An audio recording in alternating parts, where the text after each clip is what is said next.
I'm Paul Duchesne, and today is Saturday, January the 16th, 2021, and welcome to Mom and Paul's video podcast.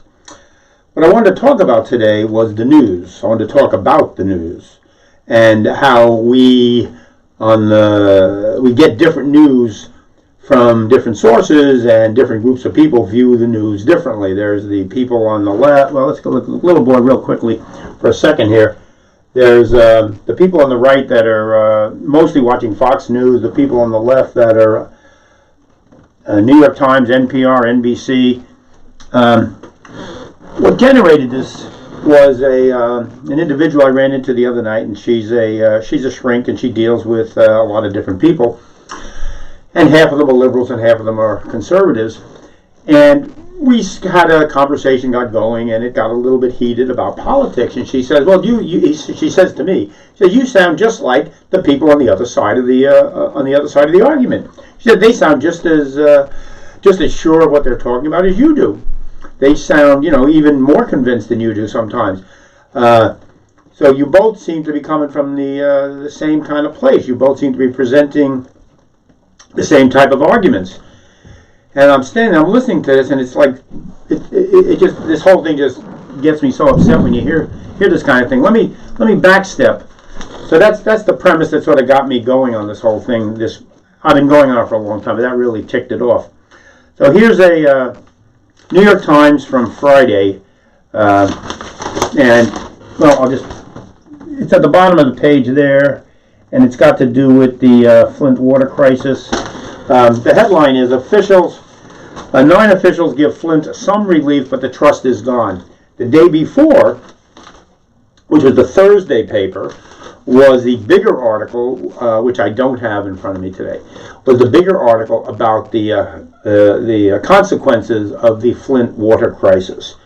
The night before that, which would have been Wednesday night, Rachel Maddow on MSNBC does the story about what's going on in Flint. Now, if you remember, the Flint water crisis was 6 years ago, 2014.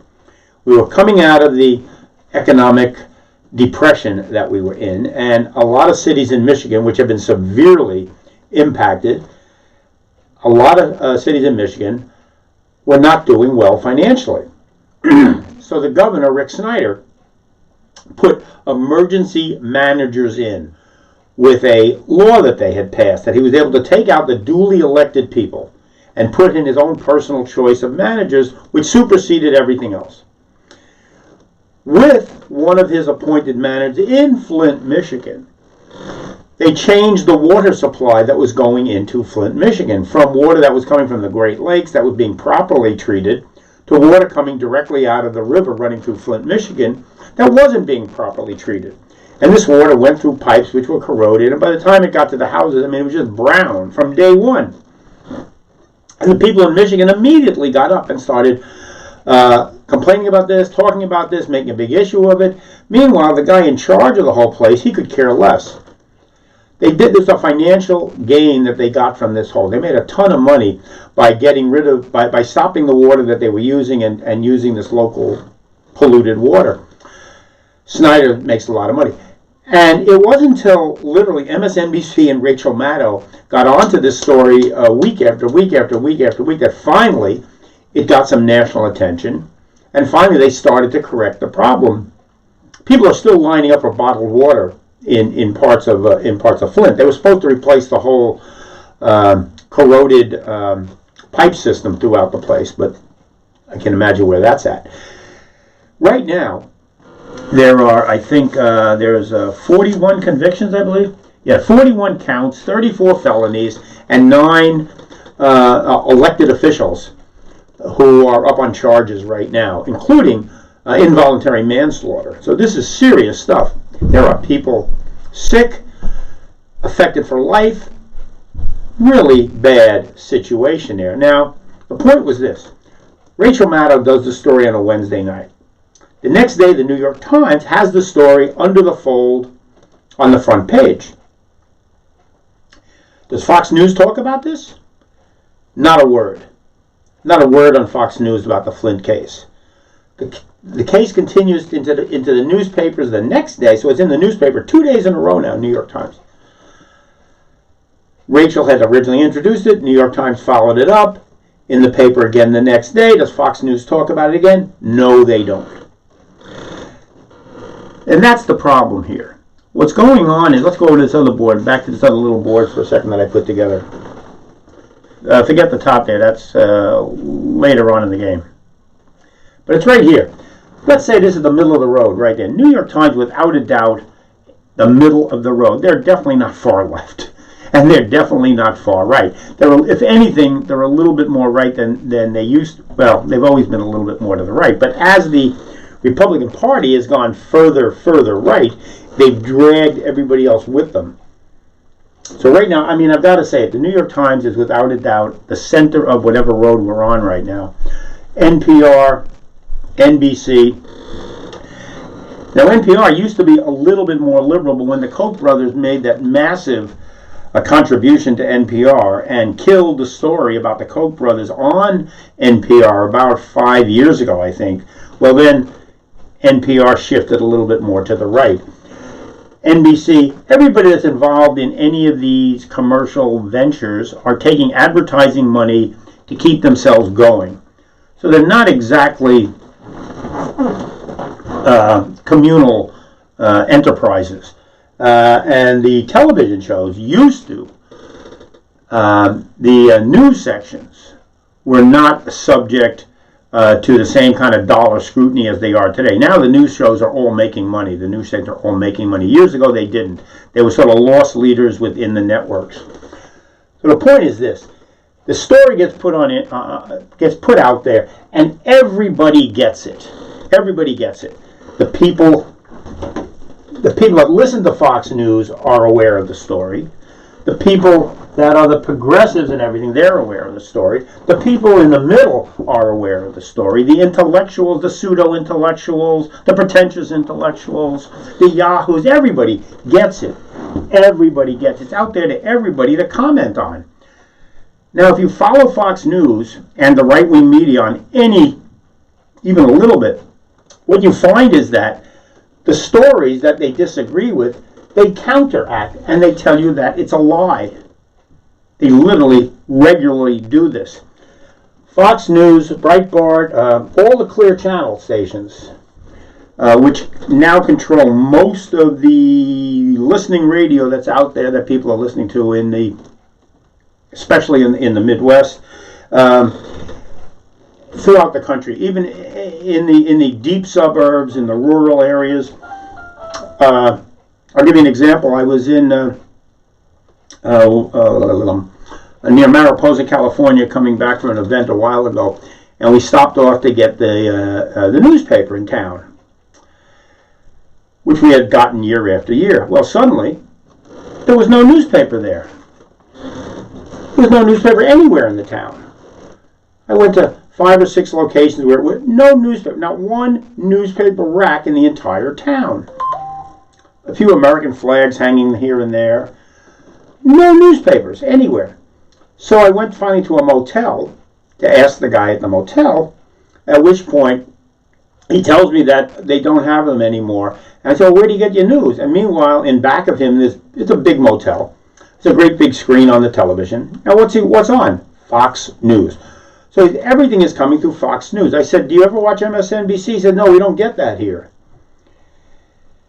We don't get that here. So they don't get MSNBC. They don't get a New York Times. They don't get any of the stuff everybody is supposed to get.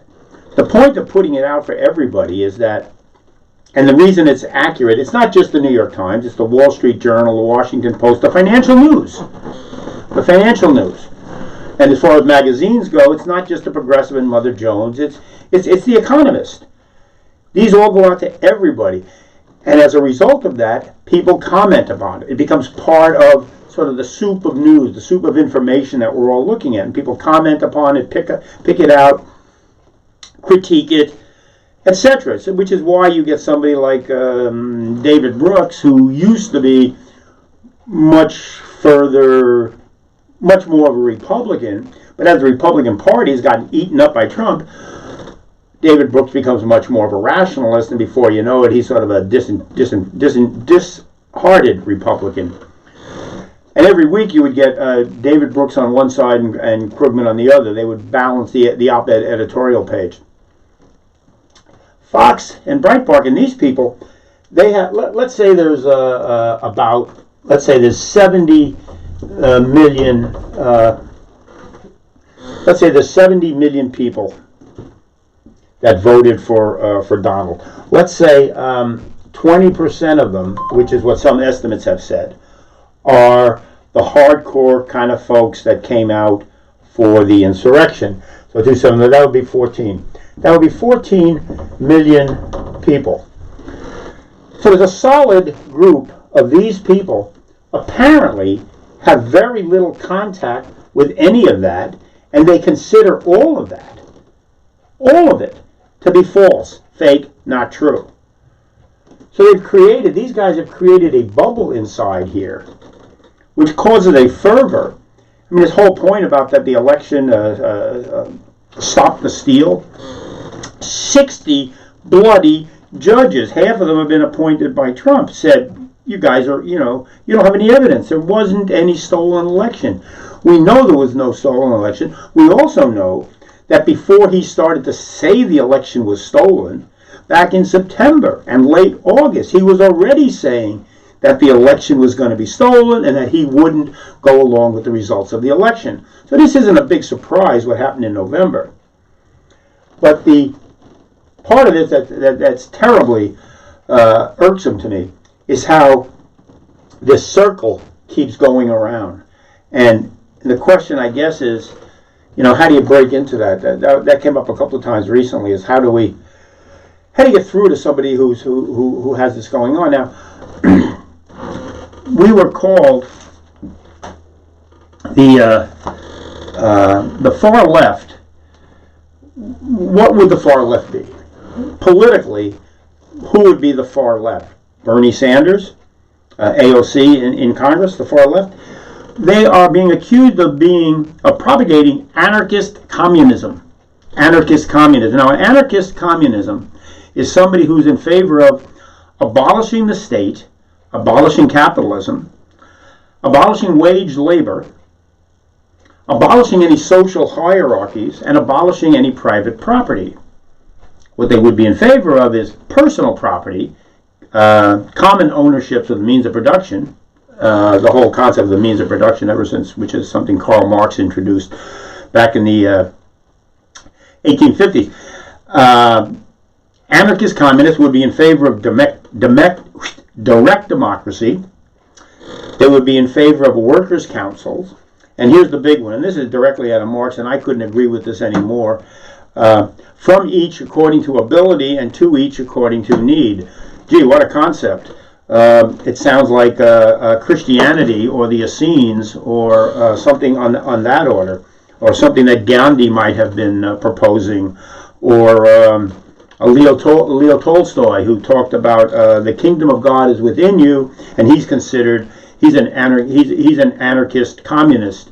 The most notable example of an anarchistic communistic group in America happens to be in Detroit, Michigan, of all places, and it's called it's the Trumbell Group, and that's the street that they're on, and it's a collective, and it's a collective, and it's two Victorian houses. They share their fruits of their labor together. The article in the newspaper that I researched, they were referred to as radically wholesome. Radically wholesome. Now let's compare this to the group that came out in front of the White House last week. Anything but radically wholesome. They seem to be in favor of abolishing the state.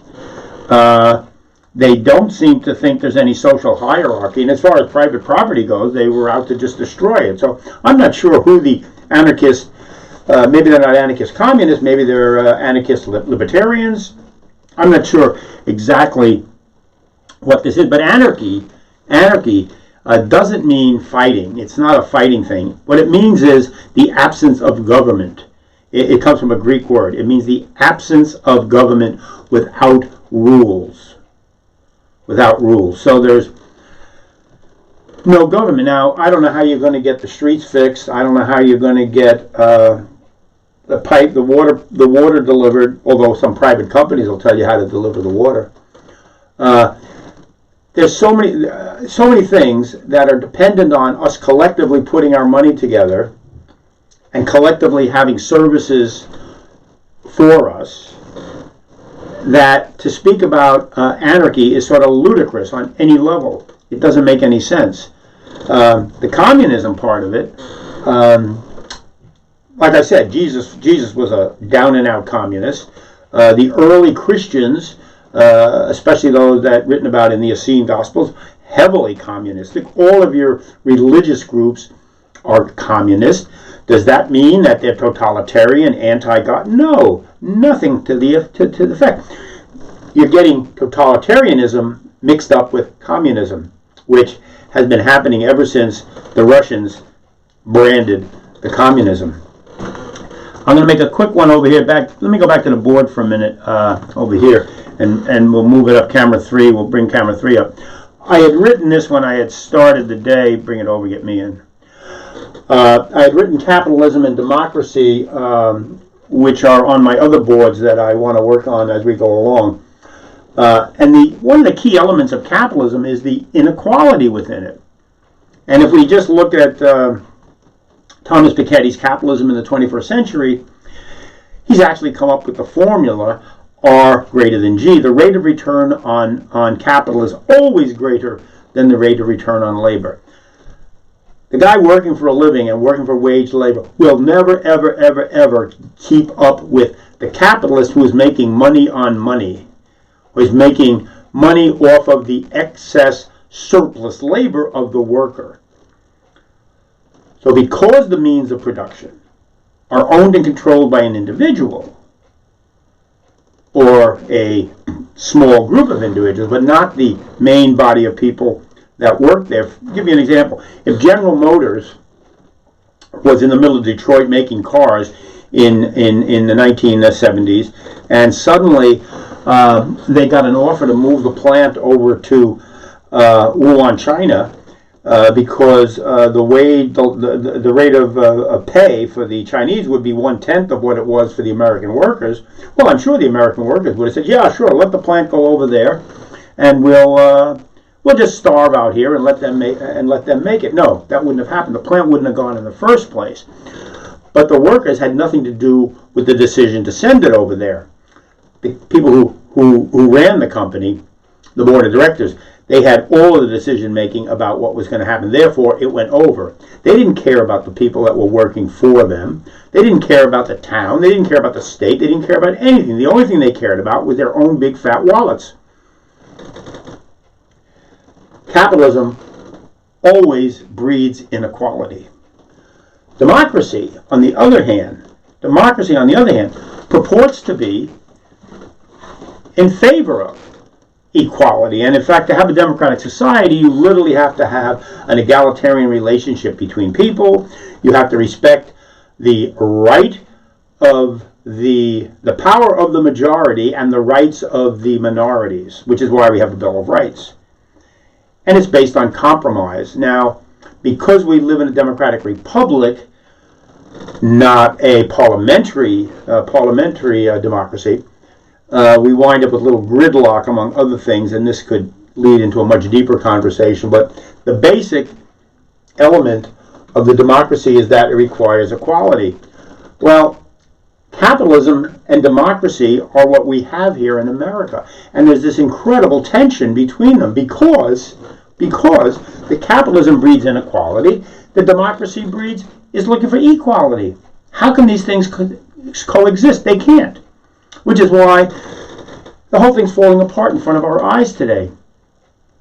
Once the internationalization started back and the multinational corporations started back in the 70s, late 60s, early 70s. Once this whole process started, it really amped up. It amped up this whole notion of inequality versus equality. Because up till that point, all through the 50s, we had a 90% tax rate on the corporations. The corporations were paying literally their fair share. They were literally paying their fair share, what they should have been paying, because of the surplus value that they're making off all of their workers. Nobody was starving that was on the board of directors at General Motors. I know people personally who retired to this town because of the amount of money that their parents were making as VPs at General Motors. Now, these were people who were higher echelon people at General Motors in the 50s, making enough money that their kids could retire here in town. So they weren't exactly starved. There wasn't as much inequality then as there is now. And ever since then, the inequality has been growing at a rampant pace.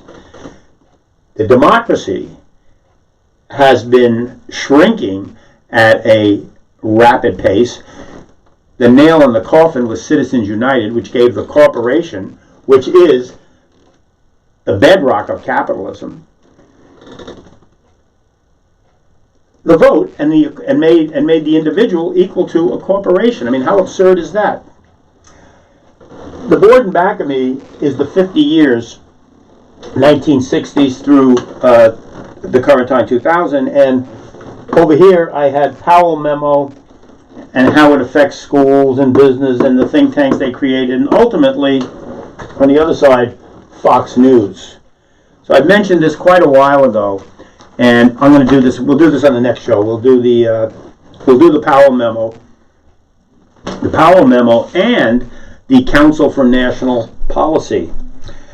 If you wonder how Fox News got to be where they are today and how they got to be today, that's what we're going to talk about, because the Powell memo of 1971 is the bedrock for the destruction of any liberal thinking, progressive thinking, academic thinking, and the growth of the concept of fair and balanced as a way to present a right-wing agenda. All right, that's all I got for today. We're going to leave it right there.